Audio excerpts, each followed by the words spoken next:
Good morning and welcome to another exciting edition of Day 4 with the man Frank Scalish. Frank, do you know what today's show is? What number today's show is?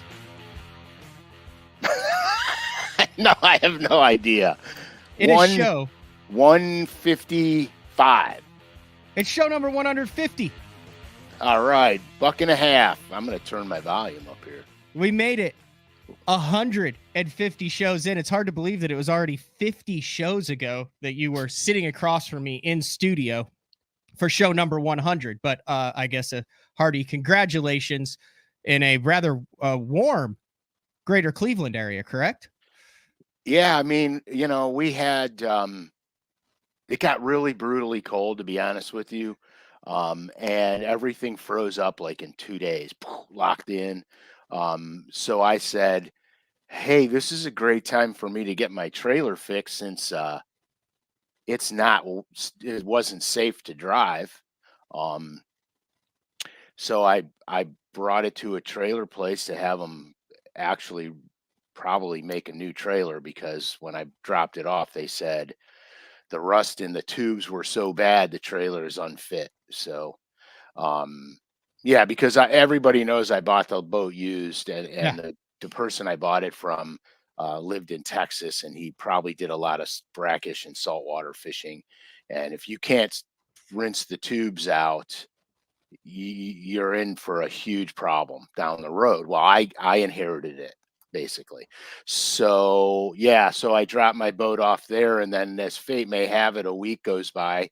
A week and a half goes by, and we get a warm snap and all the lakes open up. I'm like, well, this is perfect. You know what I mean? Because this is my favorite time of year to fish.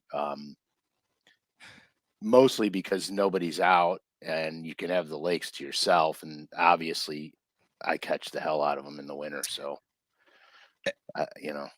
An exciting show today. We have a lot of news. We have some things to preview, some things to show for the BTL listeners. And then in the midst of the biggest technological boom in the history of not only professional, but also recreational bass fishing, we are going to put the electronics to the side for the day. And we are going to focus on old school aluminum boat, tin boat. You're a proud owner of an aluminum boat, and you're going to give some tips and tactics for anglers who are dumping the tin rigs into the ponds trying to catch a few bass. How's that sound as a preview for what we're talking about today? It's pretty accurate. It's pretty accurate. Oh, we also have a new color that you are introducing, obviously on the heels of last week's introduction of the FX series in the Perfect 10 Rogue. You got those. You showed those that we had in the show. Those are now up on the LureNet site. Yeah, I have. It's one of my favorite wintertime jerkbaits ever.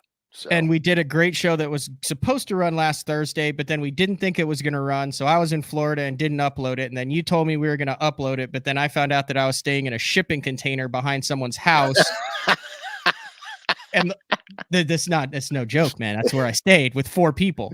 It was legitimately probably 75 square feet. It was great though. We got through it. And then, so I uploaded that on Sunday. So day 4 went out on Sunday, but it is what it is. Yeah, that's okay. I mean, you got to see the preview of the baits, which is good. The new color out on the paint shop is robin egg. I designed that color because I think a lot of guys miss out on the blues in the crayfish. I think that's, you know, that's a crayfish pattern that gets very overlooked. And it shouldn't, because there's a faction of crawdads, especially up north, that do have that olivey blue hues to them. Here, let's see if we can watch the video. There it is. There it is. That's my buddy Dustin cranking it out. I love these videos that they do. Yeah, they're getting good underwater, better underwater than I was getting. That's for sure. You know, most of our clear lakes are grass, and so it makes it a tad difficult to get the crankbaits going through rocks in a grass lake. Mm-hmm. So the last time I talked to you, listen, my timetable, to be quite honest, is severely jacked up. I'm not exactly just trying to get everything, in order and ready to go because I had to Washita this week after a very average 98th place finish in the Open on Okeechobee, which was chaos. I sent you some pictures, and I think everyone kind of knows what that went down when we were on the phone last. We had a very heart to heart because your mind was blown after what I fished through with the 90 boats in one area. Yeah. And then the last time I talked to you, I don't think we'd done a show since then where you drove like 220 miles round trip and went to 3 different fisheries and was never able to get your boat in the water. And it was an epic Frank Scalish rant. I wouldn't call it was a rant. It was an epic Frank Scalish rant that could only happen in the top half of the United States during a warming trend in the cold weather months. Yeah, I was trying to chase some open water. It was awesome. I was like, dude, you got to tell this story on the show because it was awesome. Yeah, so I mean, it was so crap, dude. It was my fault. I live up here and I know better. And we had the lakes opened up, so I was really excited about that. And a few days earlier, I had gotten out and I caught some pretty big fish, so I was really excited to go. So I choose a lake that's a little over an hour from my house. Well, all the lakes are over an hour from my house except for maybe one. So I make the trek down there and it's like sheet of ice.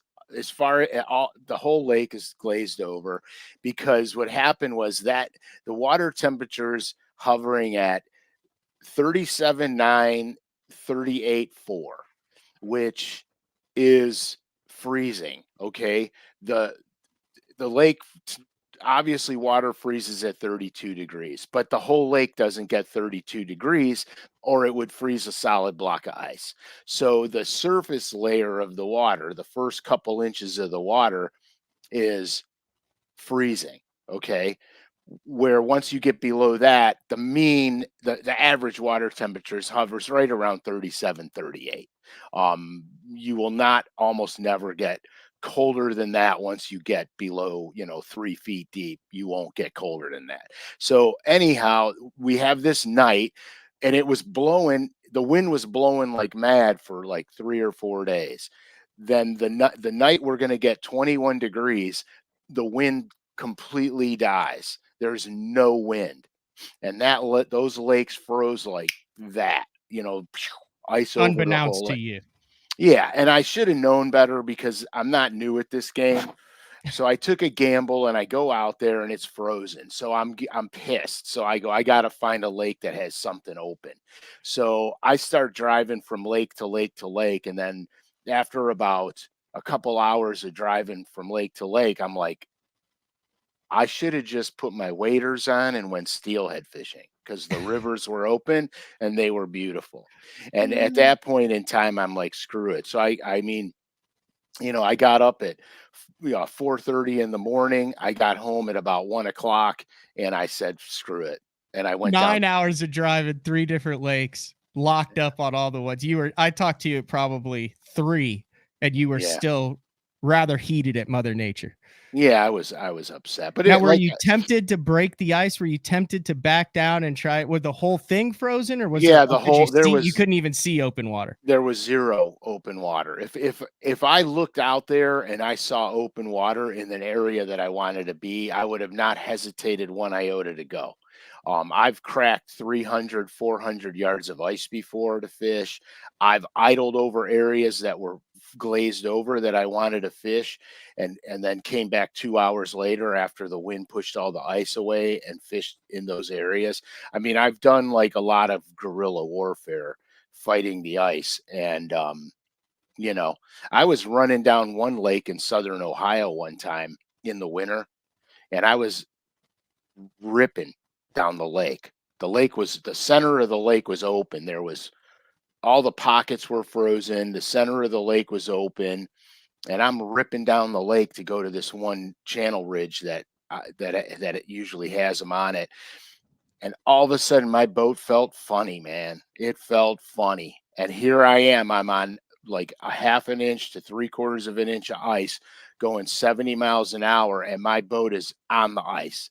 And I turned around when I shut the boat down. I turned around and there was a groove where I went through the ice, an open Oh groove. my gosh. And so I made big circles and Mhm. got my push pole and started pushing these icebergs out of the way to fish. And it turned out to be a crappy day. We wound up catching, I think we caught a crappie and a walleye and one bass. Multi-species day. Yeah, all on, jig and spoons. Because back then we didn't have the technology we have today.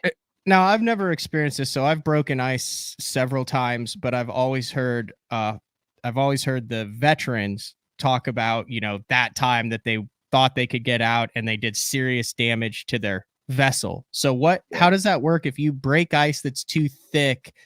It'll literally like dig into the fiberglass of your hull? Yeah, that day I was on that lake in southern Ohio, I actually um wore a groove out in the where the belly of my boat was. I wore a groove out right into the fiberglass from it. Well, what you have to do is you have to really take your time and idle and rock the boat back and forth this way Mhm. to get the ice moving, cracking. And then you have to take your time and you got to keep your boat at a pretty good angle because you want it to go like this when you're You want to a idling. porpoise on it and then break the ice and then the boat Yeah, moves through it. yeah. Not It's recommending that we do this, just saying if you no, ever find yourself in that situation. Also, we have done safety shows. Highly recommended that you have a partner with you when you do this so yeah, you're not out by yourself. And the smart thing yeah. to do is to stay on the bank and wait for it to fully thaw. Right. I mean, the reality of it is that I've gone it alone in the winter, and it makes me nervous as hell because I've also fallen in the winter. Um, but I wear a float suit, striker ice float suit for ice fishing. And I'm happy to have it because when you fall in, you don't go down. You know what I Hmm. mean? You float. But the problem isn't that. The problem's hypothermia because you've got less than 4 minutes in freezing, temperatures to before hypothermia gets you, and you're getting it because stuff stops working. You can't. That's you. Yeah. That's you fishing in cold weather right there, Frank. That's you on the perfect 10 pause right there, just Right. waiting for that line to tick. Just wait for the line to go tweak. Oh god. Bundle up, boys. We're going Is that fishing. that's not Ralphie, that's Ralphie's little brother, right? I have no idea, dude. I believe so. That's so funny. Oh my That gosh. is priceless. And of course, don't lick any metal things when you're out there. Have you ever done that? Have you ever licked the metal pole? No, Like when it's freezing cold? no, no, You never have? no. I Why on had earth? my hand one time stick to the reel. But I mean it wasn't bad. I just had to dunk it into the water afterwards, but like I've had Yeah, it to which where felt the great. hand, yeah, because it was ice cold outside. But yeah, that's what I picture you No, looking because like. this no, because the striker float suit actually is you have really good mobility in it. The way it's designed, it holds your body heat in. Like when I fish in that thing, I wear jeans, I wear a long john shirt and a hoodie, and that's all I wear underneath it because you'll sweat your brains out in it. It's the Or most you'll shoot comfort. your eye out. That's funny Yeah, that you said you'll sweat your brains out because I think that movie's catchline is you'll shoot your eye out. that's right. That's the Everyone Christmas wants to story. leave again. We're a couple months late on that, but actually Yeah, just a month late. God, January flew by. It's already third of the way through February. I know. I can't even fathom All right, that. we were talking about clothing a little bit. I know we've teased this in the past. We are 100% in the final stages. You want to preview some of the BTL and Frank Scalish signature series line of clothing that will be dropping later this month on basszone.com under the apparel tab? Yeah, lay it out there because I'm All right. excited. So I was talking to Catherine actually this morning about it, and it had been a while that we had worked on this, and we had several designs. I think we teased it a little bit in previous shows, but we'll just zip through some of the stuff.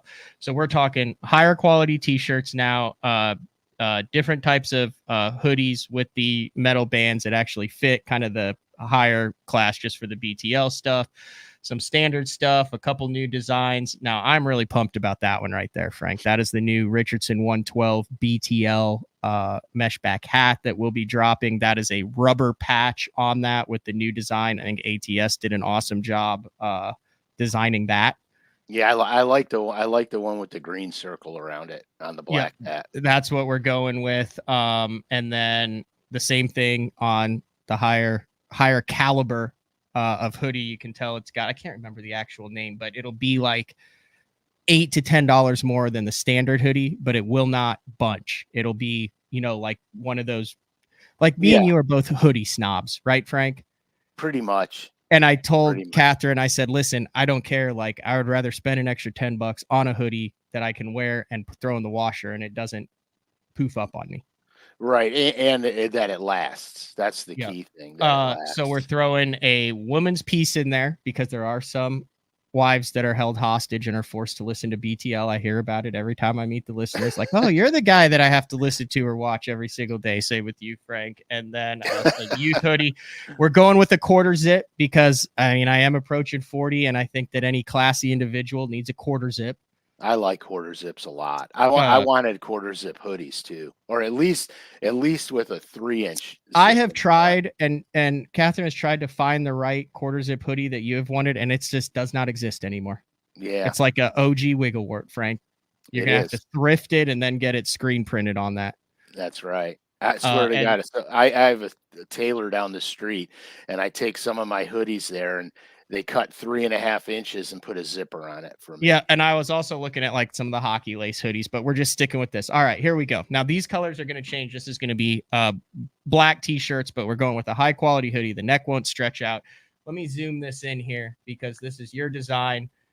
BTL on the front patch, the largemouth, spotted bass, and smallmouth bass that you drew. This signature is obviously going to be down here. They're going to change that, but that is what that shirt is going to look like. Those are all the 3 species that you drew. Right on. And then if you have a favorite, like a largemouth or a smallmouth or a spotted bass, there's the largemouth. There's the small. No, that's the spot right there. Yeah. And then there's the smallmouth. Yeah, I love that, dude. And then I was not expecting this. And this is cool. I think these are going to be cool hats. Look at this hat. A patch hat with the drawing of the smallmouth. We're going with the smallmouth on this because, you are Frank Scalish. Yeah, we got to have the smallmouth. And it has the BTL embroidered on the side on the Richardson 112 with the smallmouth patch. Love it. I'm pumped for these. So big shout out. That should be up within a couple weeks. We will stay tuned to Frank's social media. Sean, yeah, there is a non-112 hat in the BTL up here. Whoa, let's go up to it. Whoa. There's a bunch of pages on here. This took a lot of time. There it is right there. It is like a soft mesh back, soft twill hat. A lot of the people who don't like the Richardson 112s, I like that hat. Yeah, no, that hat fits good. I actually only had one of them, and it now belongs to my girlfriend. So, no offense, but it looks way better on her than you. I would 100% agree with it. So yeah, there is an option in that hat, and then these are just the standard hats. I will have, and there will be a limited amount of BTL clothing available at the Bassmaster Classic, but the rest of it on the BTL website. So thanks for being patient. I actually looked at the Bassin.com numbers on the website, and it's like the 3rd most traffic site is the shop BTL page. So I was shocked. Perfect. That's good. So that's really there you go. Little teaser on what's coming for the BTL apparel. And literally I just got sent, it's boat show and tackle show season, and I've had several buddies send me pictures of people at tackle shows wearing the loaded to the cork apparel that was in the last drop a year and a half ago. Dude, I love that whole, I just love it. Dude, I wear that thing and people look at me like, what the hell's loaded to the cork? They're not, obviously they're not fishermen, or they don't watch our show. And, but God, I love that. I love that hoodie, man. I have All right. one I'll be honest with you. I have 2 of them, and I have one that is still not worn. I have it, folded up and put away, that I won't wear it until I destroy my other one. Yeah, Frank and I have Lincoln and Frank have the same style. stylist. Are you talking about my hair, bro? All right, we're 20 minutes into the show. Like I said, if you've been listening to the regular BTLs, it's been pretty tech heavy, not by choice, just by that's what's going on in the world. However, Frank, I think we're very well aware that there are still a bunch of guys that dump the tin rig in, maybe have a flasher, maybe have an 8-inch unit, and it is still cast to visible targets using the old school, tried and true tactics that have worked for hundreds of years to catch bass. So you said, dude, let's do an aluminum, or as the Australians call it, an aluminium boat show. They do say that too. So the floor is yours. I have no idea where you're going with this. I have no idea where I'm going either. So to get to the tin rig, okay. When I stopped fishing Bassmasters, um, I got a tin rig because I sold my bass boat because I didn't know how my future was going to go. And I needed to make sure that I had money to take care of the kids and the bills and everything else. So I sold the boat right away, which, to this day regretted, but sold it right away, got a tin rig, gutted it, made my own decking on it, rigged it out. I tricked it Mhm. out. So I've got 2 trolling motors on it. I got a 112 in the front, an 82 in the back, 6 batteries in the thing, a live well, bilge pump. I built a huge tackle compartment in it. I didn't go with the rod lockers in it because I didn't want to cut the supports across the low. It's a low. I didn't Okay. want to cut the supports across the boat. I wanted to keep them to keep the boat sturdy. So I didn't put a rod locker in it, but I have a huge tackle compartment. It will literally hold as much tackle as my bass boat. And so anyway, I fished out of that for a bunch of years, and me and the kids would absolutely we just pounded them. And so the kids used to call it the 10 pounder. That's what they called the boat. And so it was a lot of fun. We've seen a lot of, good fishing days. Well, um, since I'm bass boatless now because of my trailer issue, um, I'm fishing out of the tin rig again. Well, I have to be brutally honest with you. After forward facing sonar, the side imaging, a Mhm. couple of graphs, et cetera. Going back to the tin rig, I've got a little 8-inch Humminbird on there. I have side imaging on it. Yeah, Frankie did catch his biggest largemouth out of the boat too. By the way, it was like pushing 8 pounds, but yeah, it's a beauty, man. Especially for up here, that fish must have been 50 years old. Yeah. At any rate, so I have a unit on the front, and then I can. It's a quick disconnect, and I can take it to the back and hook it up to side imaging, and then Oh, you that's really smart. tiller around the side image, put the waypoints in, clip it back up front, and go on my way. So the I posted a picture of two of the big bass I caught the other day, but so I think it was last Friday maybe. I don't remember, but it was a few days ago before we froze up again, and the weather said the wind was only going to be 5 to 10. And so I'm like, okay, that's good. Um, because the smaller aluminum boats blow around a lot. And when I'm fishing in my boat by myself, um, when I'm standing on the front deck, it leans a little to the front. And so the pivot point is like, a third of the way back in the boat. So it has a tendency to do this a lot in the wind. So I get to the lake and I was really bummed out because there was literally almost whitecaps on this lake. And I was like, oh my God, it's going to be brutal. I'm trying to find a picture of it on your Instagram, by the way. That's what I'm doing over here. It would be the last post I made, and I don't have a picture of the aluminum in there. Sorry, continue. I was just making sure. And so, but I have pictures of the bass in there. But anyway, so I launched the boat and I decided that I was going to take the least wind place I could. It's a spot where I actually do catch them, so I wasn't disappointed. And I fished it for like 2 hours or so and never got a bite.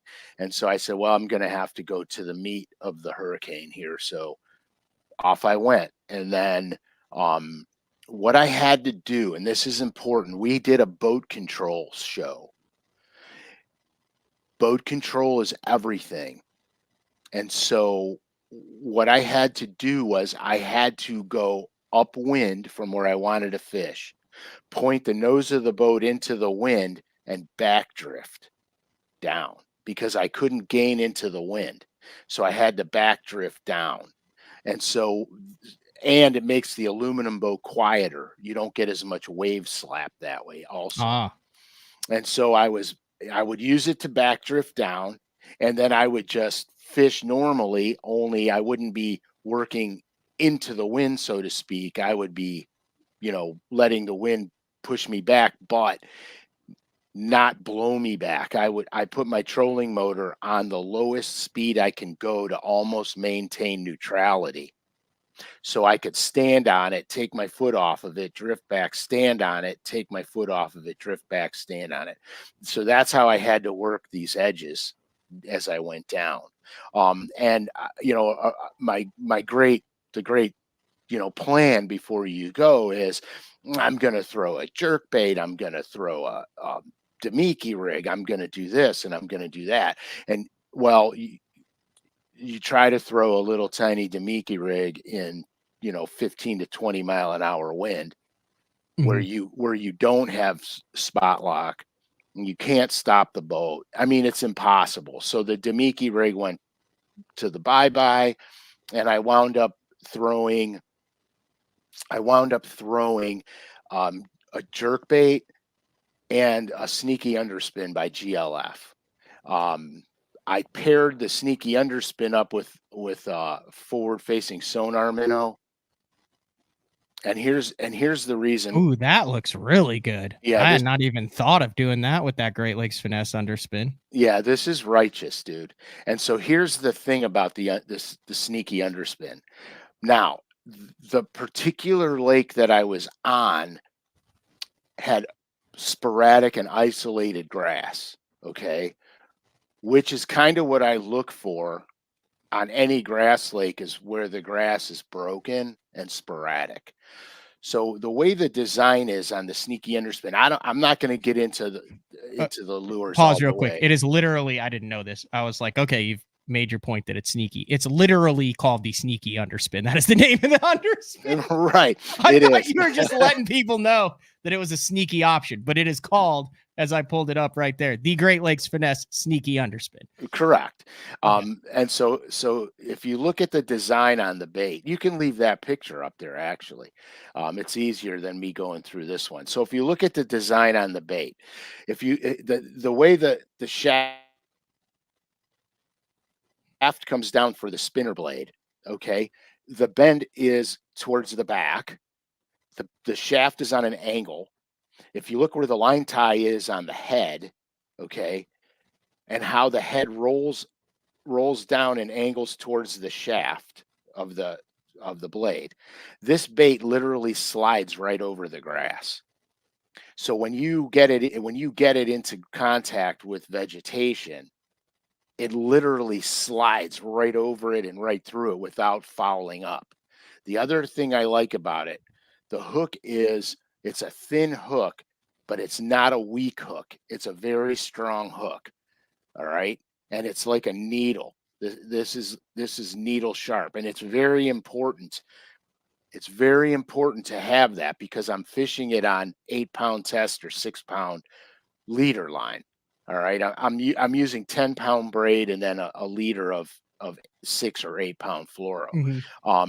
So it's very important to have that needle sharp hook, because you're not jacking the fish. You're just leaning on them, and it penetrates. And every fish that I catch, the hook is right in the roof of the mouth on it, and it's pinned, which is another thing.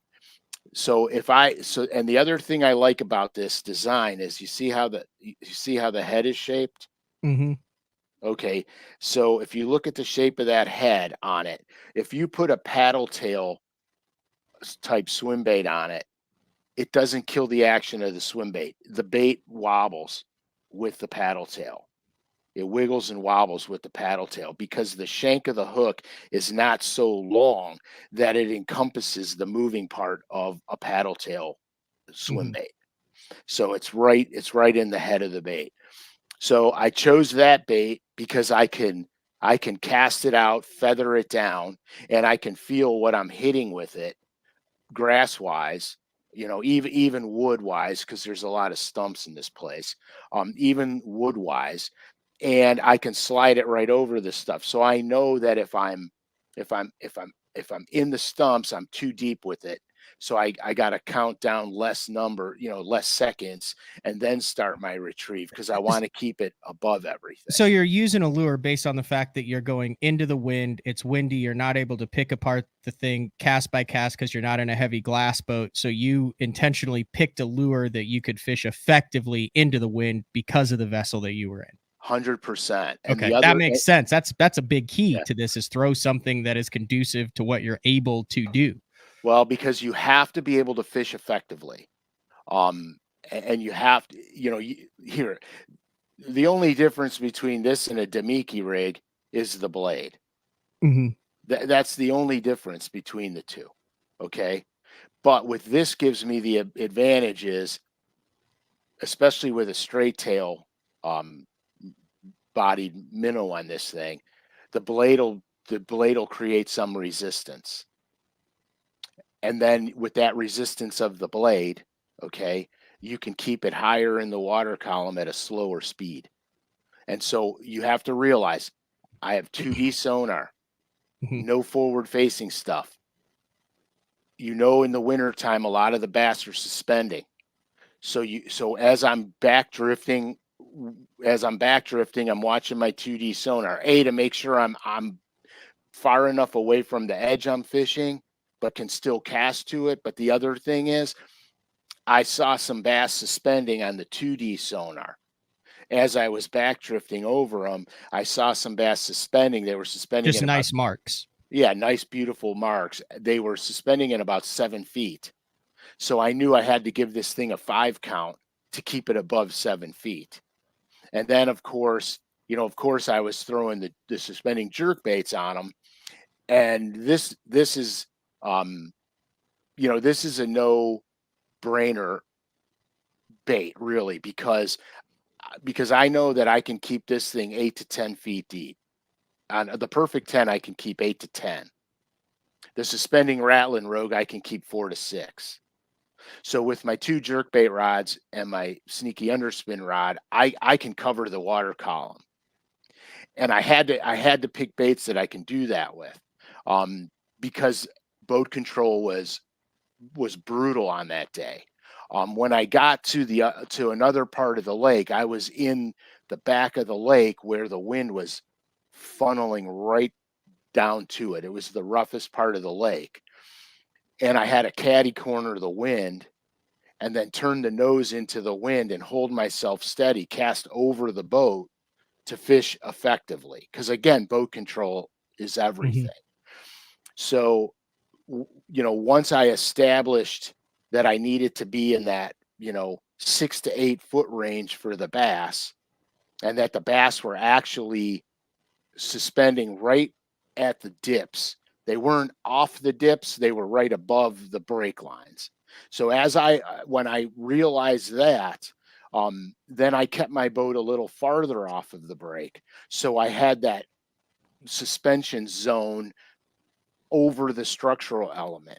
So if this is the structural element, I've got this area here because the bass would follow it out. And a lot of times I would just pause the jerk bait and they would just take it, and it would be 5 feet from my boat. So you have to be cognizant of how you're catching your fish for boat control, especially with the aluminum boat.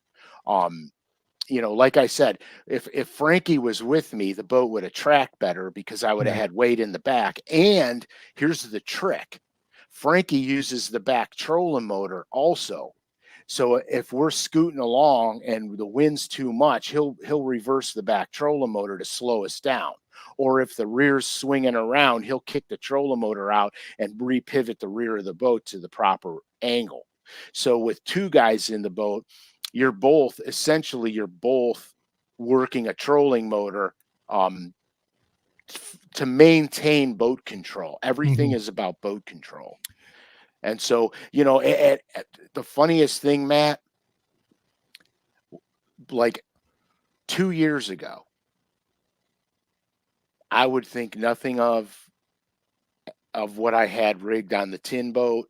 I would have thought nothing of how I rigged my bass boat because 2 years ago, or a little more than 2 years ago, um, I had one graph on my dashboard on my bass boat, one graph on my trolling motor, 2D inside imaging only. Hmm. I didn't have forward facing. And so I would have thought nothing of it. I felt a tiny bit out of touch the other day because I got very used to seeing what's coming in front of me Hmm. on forward facing, because like I said, I use it to enhance the way I fish. I'm not a true I'm going to go scope and chase.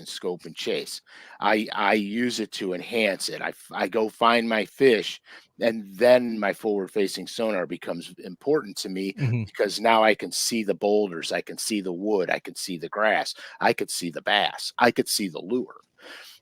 So without it, for a little bit I felt almost hindered.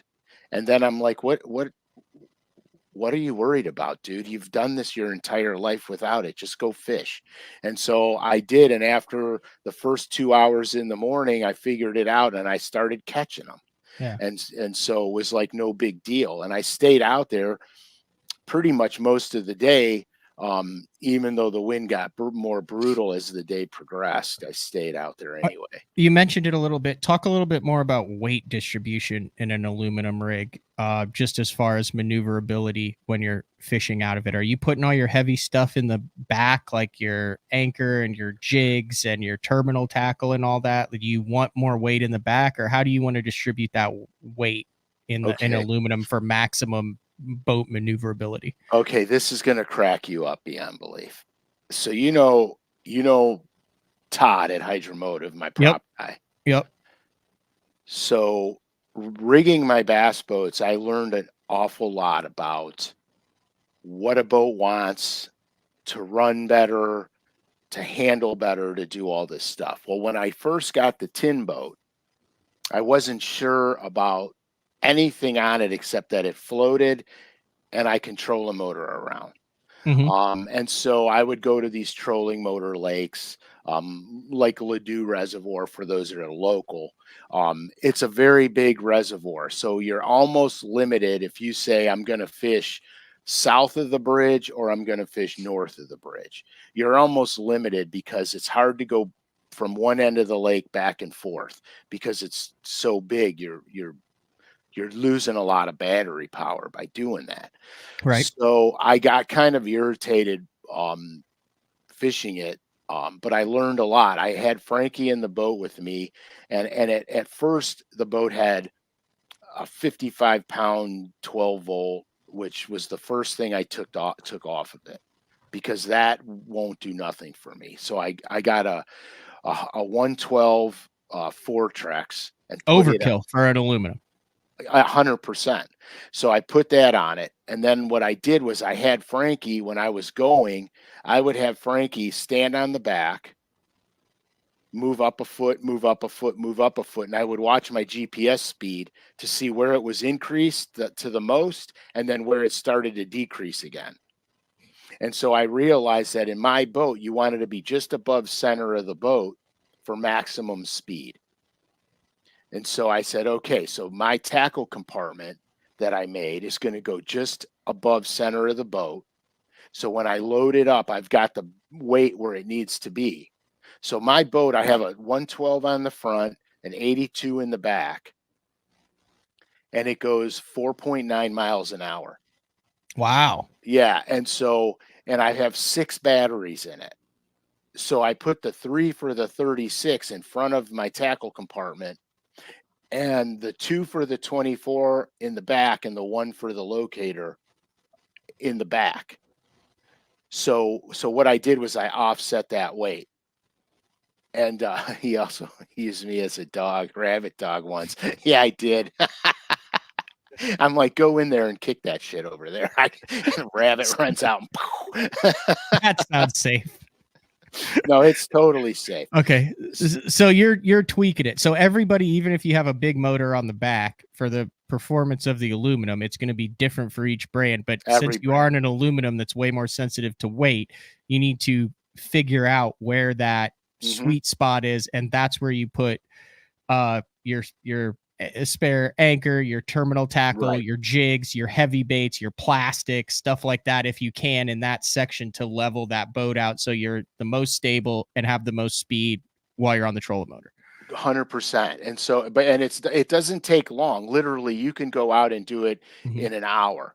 But you need 2 people to do it, because you have to have the guy with you gradually stepping forward onto the boat and you watch your GPS speed.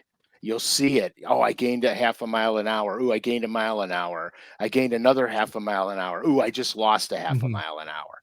So then I would tell Frankie, step back 1 step, and he'd step back, and I'd pick it back up. I go stand there a minute, and then I just take a piece of tape and put it on the deck.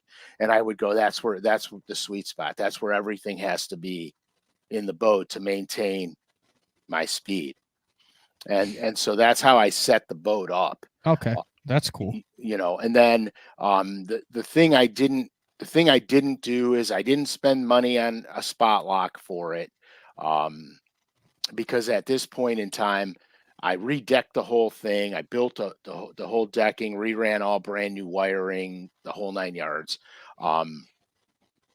And yeah, Frank still forever known as the Beagle. I was my dad's Beagle forever, guys. I just want you to know something. We would go rabbit hunting, and we're going off on a tangent. We would go rabbit hunting, and I would come out of the woods gashed, bloody, and bleeding from all the multiflora, prickers, and briars. I would have so many briars on me, it was like I wore a fur coat. And I had to learn how to shoot rabbits like at a blink of an eye, because if I wanted to get one, I had to shoot it when I was in all the crap. And so that's what, so Frankie was only my bird dog a handful of times, where I would go rabbit hunting with my dad, and we'd get out of the woods and I'd be lost weight, because my dad would just stand there like this going, yeah, you got to go over there. You got to go over there. Would you point? Like when you saw one, would you go on point? Yeah, no, actually, I would go, there he goes running right. Okay. So they know which side to look for. You know what I mean? You just hope he doesn't run straight at him, because you're in the line of fire then. No, they would never shoot that way. But and so what would happen was I just learned how to shoot really fast, and I would shoot them before they got out of the thick crap. Okay. Because I got sick and tired of going rabbit hunting and not killing nothing. Yeah. And so I'm like, this is crap. So I learned how to become very fast on the drop. Okay. Anyway, that was. Sorry, what were we talking about? Setting up the aluminum. Yeah. Oh, you're talking about how you didn't put spot lock on it because you spent a lot of money redoing the boat, so you went with a 4Trex, but it was a 112, so you made sure you had enough power to it. Correct. And I put an 82 in the back, because another 112 in the back, I found was kind of overkill. It didn't help my speed out all that much, believe it or not. Because I want the front pulling. I don't want the back pushing as much. I want the front pulling. And so it worked out really good. The boat's seen a bazillion bass coming over the sides of it. It's been a great boat. And then when I got my bass boat, I started putting more of the money into the bass boat, not the aluminum boat. And so, getting the 12-inch locators and I got one lithium battery in there. I'm going to get three more, et cetera, et cetera. So now my question was, I should sell the aluminum, and my buddies and are like, no, you can't sell that, dude. Blah blah blah. And I said, well, I've used it 3 times in 2 years. You know what I mean? It's Hmm. like it's taken up garage space for me now, and I've used it 3 times. So, you know, Okay, so let me ask you this: no power poles on it. Some of my earlier aluminum boat fishing experience would involve multiple anchors, and I'm yeah. aging myself, but literally, I remember covering a tournament on the St. Johns River where half of the guys had power poles, but Rojas didn't have any power poles on. I think it was one of those deals he was holding out. Like he was one of the first that ever had it. Then he took them off, and then he's like, "I'm putting it on until I'm getting paid to put it on."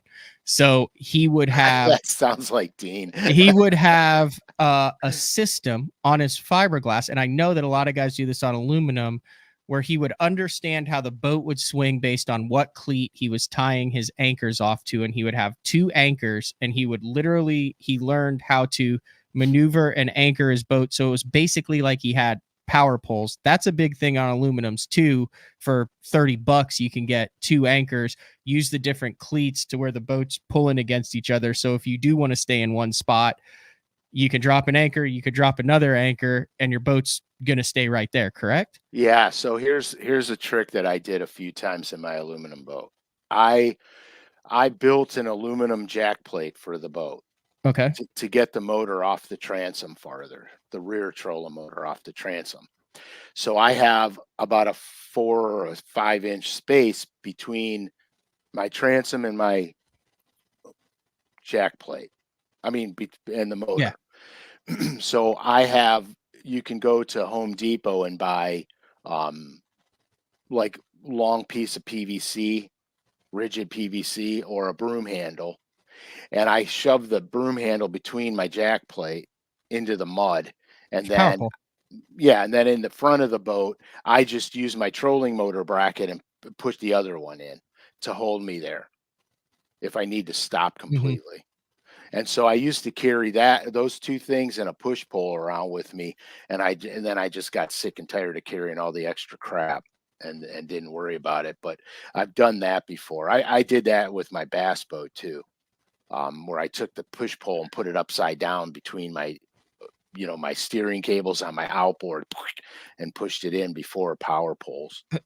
Have you noticed that you have to be more careful about noise? You mentioned hull Yeah. slap. Talk a little bit about hull slap with an aluminum, because that's a thing that's big up north. And I think as more and more people are on the water targeting wary fish, hull slap is an overlooked element in catching Yeah. fish, but especially in aluminum boats.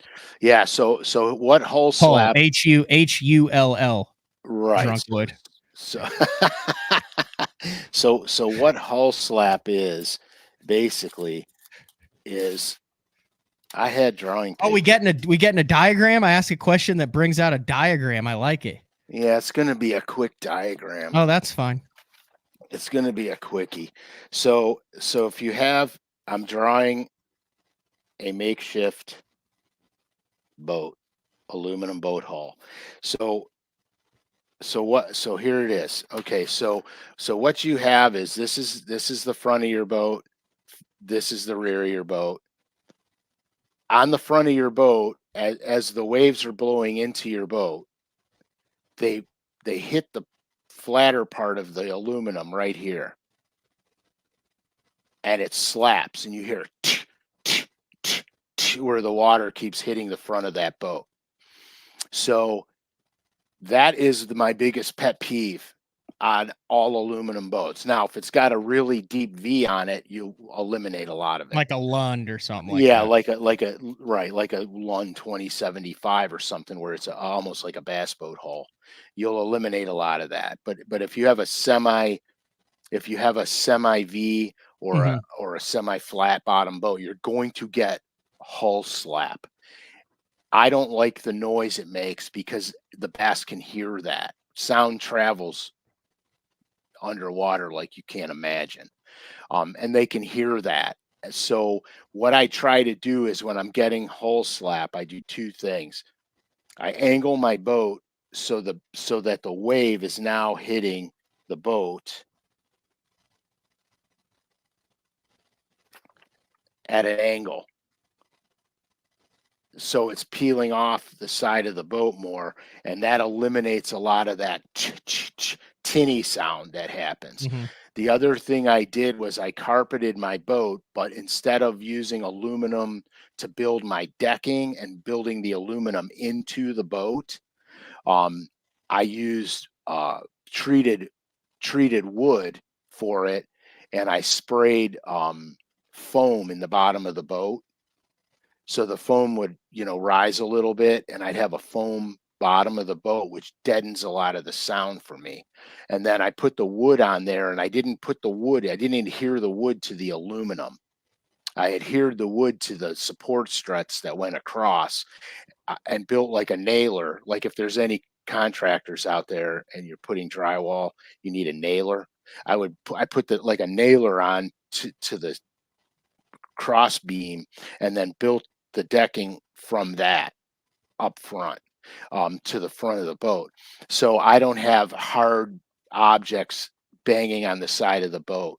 And Mhm. the carpeting I used was just regular bass boat carpeting on it, no frills, but I didn't use uh, thin plywood. I used 3/4 on it because I wanted something really rigid and and to muffle sound. And so it turns out that like you could drop something on the deck in my aluminum, and it doesn't clang and doesn't make a tinny Dunk, sound. It thud. just Yeah, you just drop it on there and it's just on Mhm. there. It's like no big whoop. But it So sounds like what you're saying is if you have an aluminum, one of the little things you can do is you could pad the inside. If you have metal boxes, things like that, you can add some sound dampening material to yeah, them to really help it, especially if you got a clumsy partner. right, and they make these rubber floor mats, and Home Depot sells them. It comes in rolls, like, Mhm, so you can get long rubber floor mats. They're fairly thick and they're corrugated. They have a non-slip carpeting top, so to speak. It's not true carpet, but it's like mhm. that. Um, I line my compartments with that too. I even put that in my bass boat in the compartments that didn't have carpeting in it. Um, because it's waterproof. Two, it's a sound deadener. Right. I'm Not surprised you're selling this. You're considering selling it because I mean you don't know. I mean when a trolling motor only gem is going to pop off in the next 5 years, because those are kind of all hidden secrets. I think every state has those little hidden. I know I can think of 3 in Oklahoma right now, and yeah, you can't even put a big motor in if it's trimmed out. It's got to be a trolling motor only, and they are gems. they are, and I know it, and I'm waffling back and forth with it still, but I don't know. I just don't use it enough. It's not. I don't want to say it's not fair to the boat because the boat Mhm. doesn't know shit, but I just, you know what I mean? It's taking up Yeah, I hear you. space. I don't It know.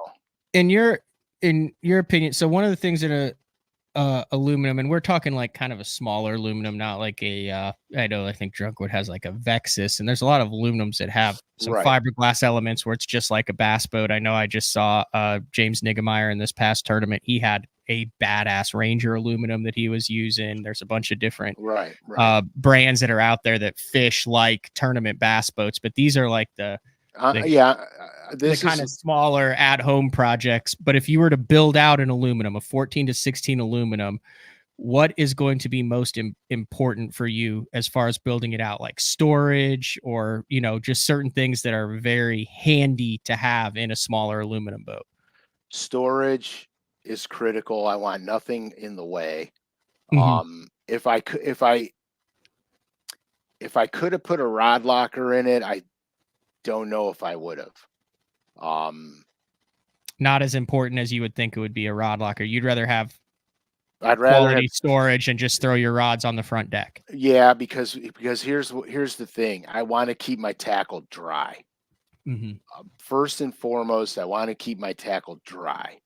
I want to have enough place for when I start to peel layers off, I can put the clothes in a compartment. I don't want them laying around on the boat. I don't want anything in the way because you're talking about a confined space. So I want it free and open. Like my boat is almost 100% a full deck, except I've got one area in it, so you could sit and put your feet on the bottom of the boat and use the rear as a tiller if you Okay. wanted to. Um, Other than that, and it's only probably 12 inches wide, maybe 15 inches wide. Other than that, the whole boat's a deck, so I can literally walk from the nose to the back and never miss a beat on it. So that's important. The other thing is the trolling motor. Trolling motors are important. Like I have a 3-bank charger on mine in the back. No, in the front for the 36 volt. I have a 3-bank charger. Um, I had a three. I have a 3-bank charger for the back, but I don't have that installed in the boat. I mounted it on the wall in my garage. So when I push the boat in there, I just grab the leads and click them on the batteries, So it and gives you then some plug more it room. in. Yeah, so it gives me more room back there for an anchor and my ropes and stuff. That's smart. The other thing everyone knows for aluminum specifically, like the John Cox guys, is you can go places that fiberglass can't. Hundred Do you percent. do a lot of research when you took the aluminum out a lot, as far as, hey, it's almost like a kayak to where you can get away from a lot of other people if you do a little bit of research? I don't know so much in Ohio, but a lot of backwater areas, especially when you get further south, a lot more room for kind of planning a day of exploring than Yeah, trying, especially if it's windy, than trying to sit out there, which you just showed how you can do it with boat positioning and anchors and drifting backwards on not community, but main lake stuff that would be better suited for fiberglass. But there's yeah, also advantages if you plan it right to where you can take that thing that no one else can go. yeah. When I first got it, I was excited because I got to fish lakes that I'd never really fished before. And they were fantastic, dude. Fantastic. So that was fun. But Ohio passed a rule now that you could put a bass boat on electric lakes, you just can't use the outboard. And Okay. so when they did that, it kind of almost took away from the coolness of having the aluminum rig. I shouldn't even call it an aluminum rig. I'll just call it an electric motor only rig. It kind of took the coolness of that away. And then with the advent of lithium batteries, now your bass boat can handle the stress load of fishing off the trolling motor all day. So uh, so that's kind of where I got to this bug in my head to sell this thing. Um, because I like to fish out of my bass boat, only because everything is in it. I don't have to gear down. Like what I did was I made separate tackle stuff for my aluminum at one point in time. Whatever I put in my big bass boat, I put in my aluminum boat, only not as many. So the boxes were smaller, but the array of lures was the same. So whatever I would encounter, I would have it in the tin rig. Um, and then it got to be a pain in the ass keeping track of what I'm taking from where, doing what. So now what I do is I just go, okay, I know the pattern is going to be this, this, and that. So I grab that stuff, throw it in the tin rig, grab 5 rods, throw them in the tin rig, and I'm off to the lake. Mhm. And that's what I do. Now, there were times where I would make the wrong decision, where I would go, I'm not going to need those because that's not happening. And then I get to the lake and that's what's happening. That was the frustration that led me to load my tin rig exactly like my bass boat. But then it was just ridiculous. I mean, it was ridiculous to keep up. So now I just pull boxes out of my bass boat, throw them in the tin rig, and roll. But when you're on the water enough, you kind of know what the patterns are anyway. And then you bring a couple things where it could change to this or it could change to that, and you bring a couple miscellaneous things. I found Ziploc bags and a duffel bag were a really good friend of mine, because I would be like, well, it could be this. So I'm just going to throw 2 bags of this. I'm going to throw these 5 crankbaits in case it's a deep diving bite. And then so I can pare everything down and not get carried away. The other thing I do in the tin rig, because I don't have rod storage in mine, I use rods that can do multiple duties. So I'll bring one rod, and I say I can flip and pitch soft plastics with this. I can throw a jig. I can drag a football jig. You know what I mean? I'll bring this crankbait rod because I can throw a chatterbait on it or a crankbait, and I'll bring the spinnerbait rod because I can throw spinnerbaits, spooks, what have you on it. And so I pick rods that have multiple functions, and then if I had to, I'll bring extra spools of line, because I buy extra spools for all my bait casters. And so I don't have to bring an extra reel on the boat. I can just bring a spool. And so that was the other thing I did. It was a time saver, but it was a space saver, Nothing All too right. crazy. Anything else? Are you going to the Columbus Fishing Show this weekend, Frank?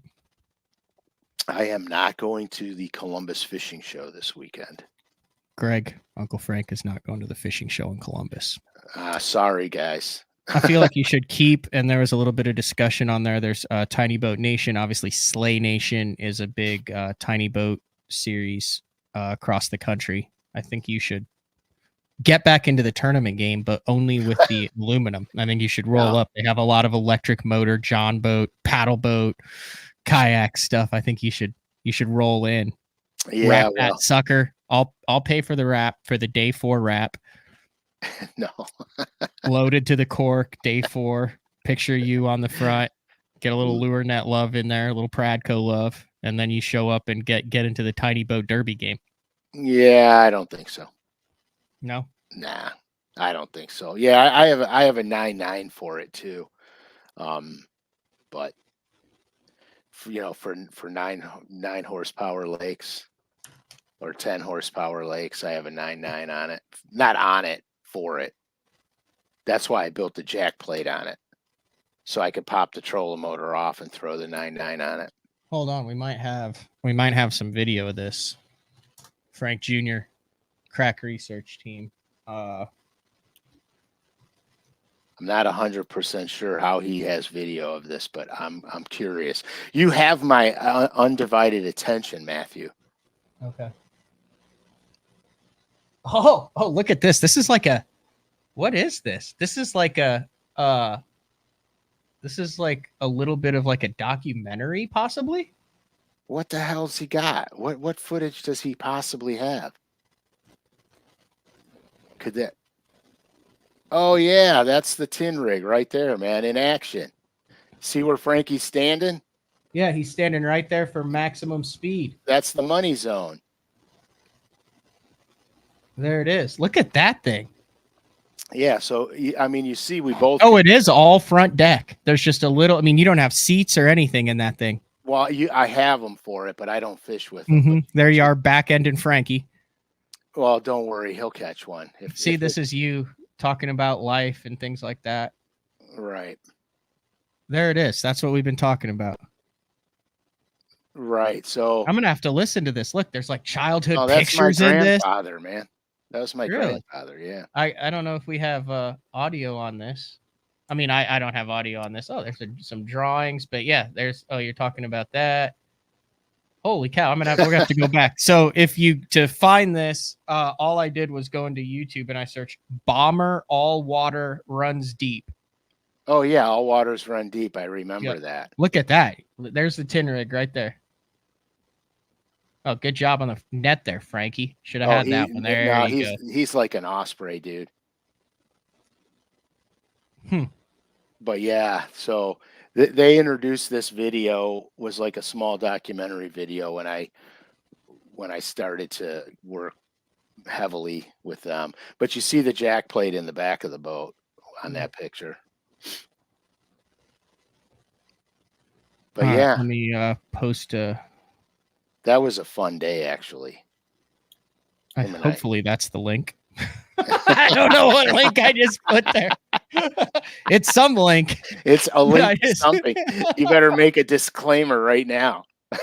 You guys just remember the perfect 10s are out in the in all the FX colors, and they're gorgeous, dude.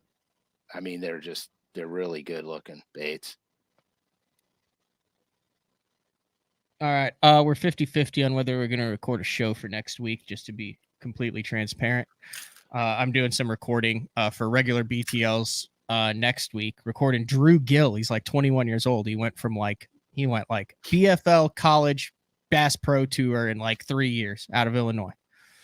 I'm like, He's super young kid. I'm looking forward to it. talking to him today.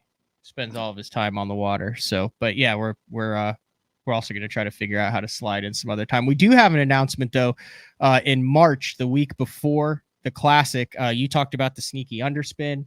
Yeah, I met these guys at the ICAST this past year. Great Lakes Finesse was a recently acquired company by, was it Pradco? Yeah. And you're going to have the Great Lakes Finesse guys on day 4? Yeah, I'm going to have Dan Miguel on, I think the 14th of March. Yep. That'll be a freaking awesome show. Yeah, he's got some really new stuff coming out that is so wicked cool. Oh, they've got new stuff coming out. Yeah. Ooh. I probably dropped the bomb on that a little too soon. Really? But we're known to do that on this show. Yeah. Because rules right now we've got the snack craw, the flat cat, the drop worm, the drop minnow, and then some that cool that tube head is sick. That tube head is sick. It doesn't roll over on you, so when you're snapping a tube or scooting it along the bottom and you stop it, it doesn't have a tendency like a round tube head to roll over. And the hook in it is a beauty, dude. It is a beauty. Yeah, they're kind of along the line of simplicity is good. Like, it's not what they do for the smallmouth, and what we're seeing with that is they're doing stuff that is the right size, the right buoyancy, and the right micro actions in the water. Correct. that catch some of the biggest fish in the lake. That is actually correct. And here's the coolest thing. The Great Lakes Finesse was designed for smallmouth by smallmouth guys that literally spend 99% of their time chasing bronze. That stuff plows the spotted bass, dude. And wait till the spotted bass guys start throwing some of that stuff like on Lanier and some of the really good spotted bass lakes. It's gonna come into its own. It's gonna have a whole new demographic.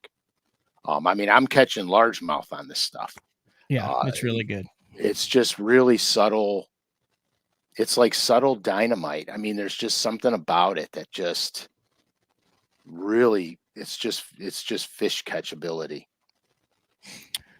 Quick question. Kevin would like to know what the stock hooks are that come on the Perfect 10. Do you know that size? They're number 4s. Okay. The stock hooks are number 4s. You have anything else? Anything else that's just burning at you to get out to the listeners and viewers, Frank?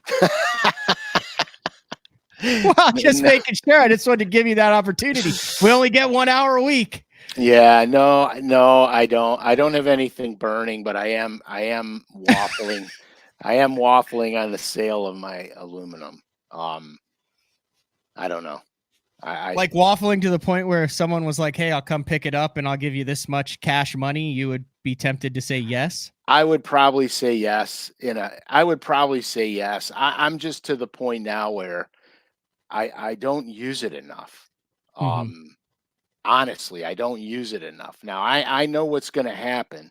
The day I get rid of it, I'm going to want it back, because that's what always happens with every boat I've ever sold. I have seller's remorse in a big way, but I'll get over it. Like at this point, when it comes to fishing expenses, I'm just numb. I'm just indifferent either way. I'm just like, here, take it. Right, 100%. You almost give in to the animal. Yeah. You know what I mean? You're like, "Oh, okay, just here, take it." Um, I just really I wanna put more into my bass boat, and so I just think that, um I don't know. right, Maybe tin rates Maddox are is like saying tackle, always always buy buy, and never never sell. sell.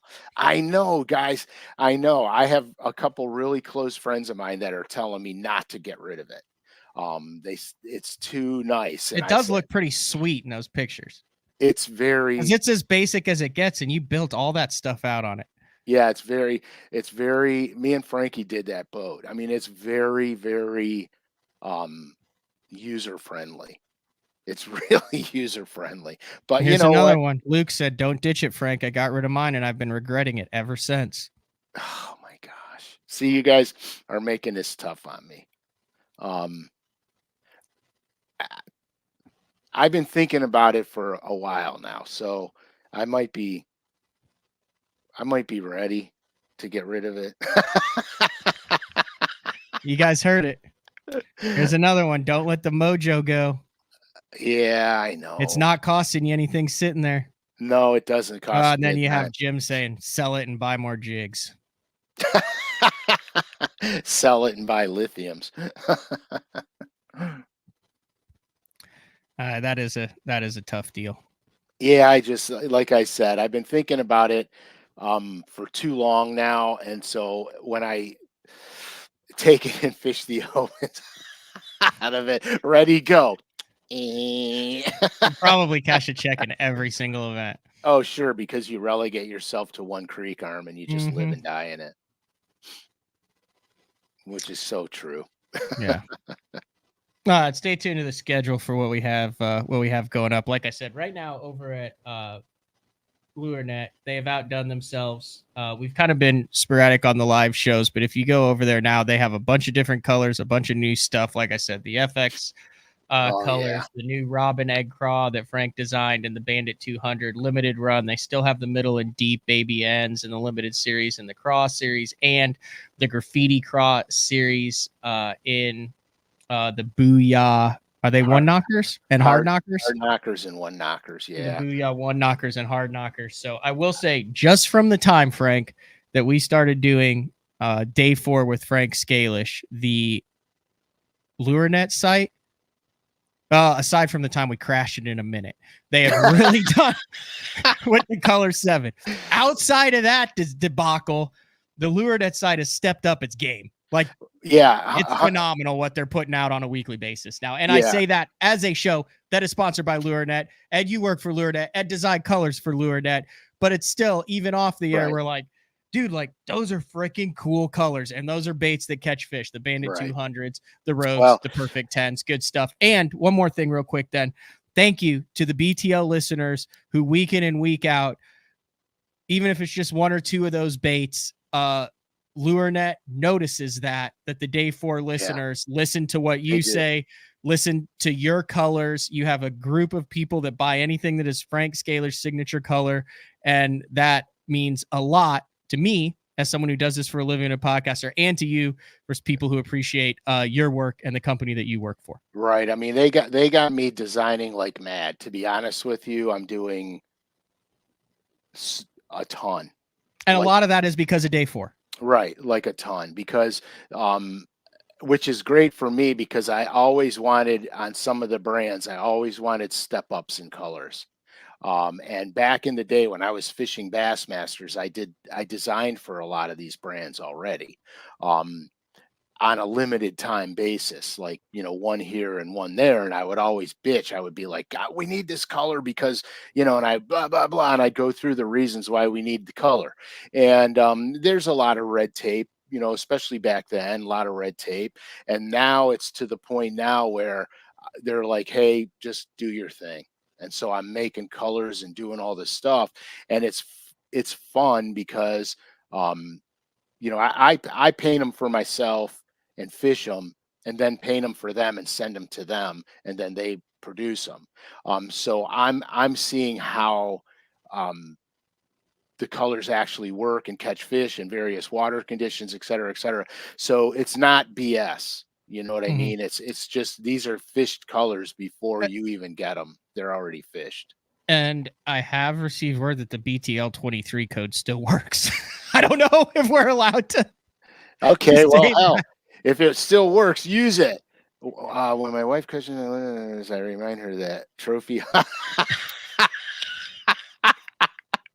trophy husbands don't come cheap. That's fabulous.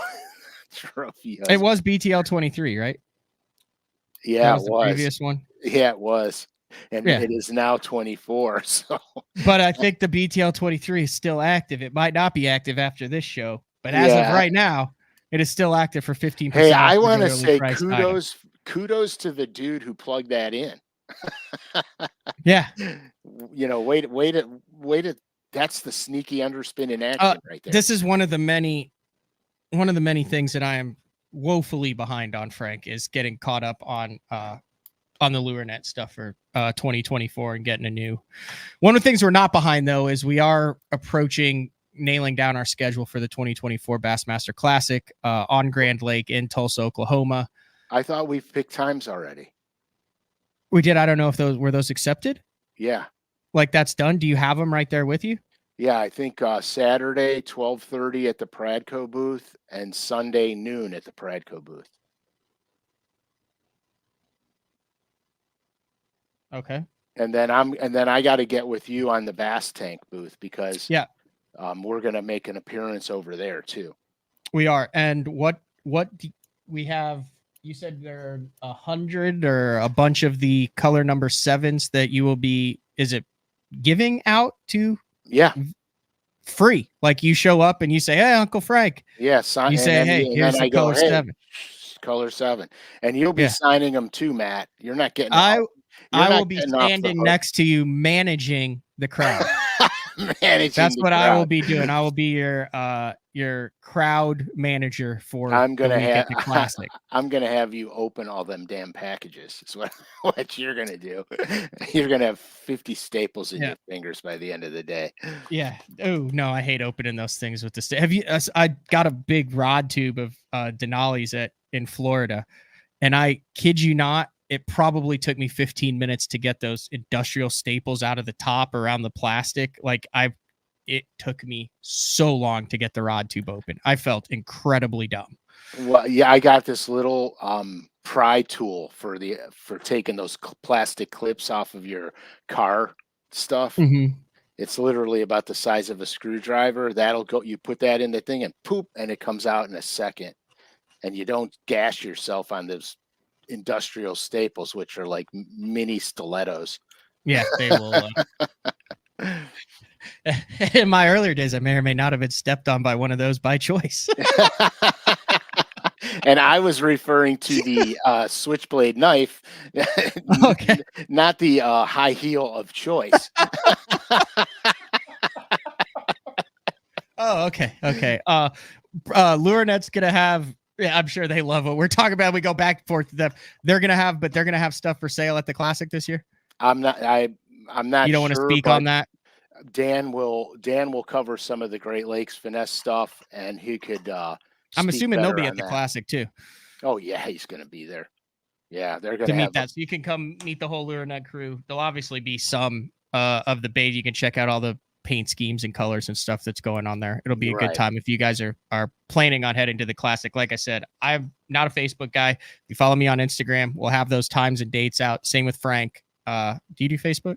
No, you know what? I have it. I don't open it. I opened it for the first time the other day because my buddy sent me, he messaged me a picture of a boat he's buying.